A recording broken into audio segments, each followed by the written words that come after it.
Олесь Артем, учень 5 класса Зеленодской базовой школы. Уривок з романа Івана Навименки «Сосна при дорозі».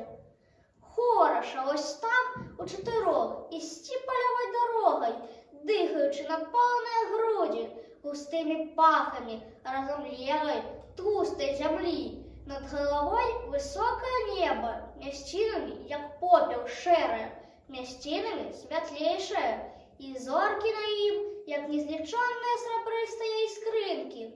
Дорога подсохла, прухка, істі легка.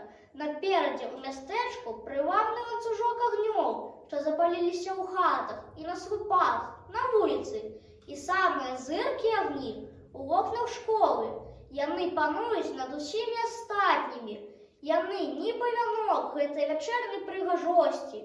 Няма большай радасці, чым тая, якую дае таварыскасць і дружба, яднанне маладых сэрцаў, неспакушаных, адкрытых, насустрач усяму прыгожаму, высакароднаму, што ёсць у жыцці. Ідзі па зямлі, множ, багаці яе, красуй, сей шчасце людзям. Шануй сяброў, без іх ты нішто, толькі з імі ты адчуваеш сваю сапраўдную сілу. Любі вось гэтую зямлю, шэру, вясновую, яна цябе ўзгадавала, дала для адлёту крылы. Ніколі не забывай яе, дзе б ты не быў, кім бы ты не стаў.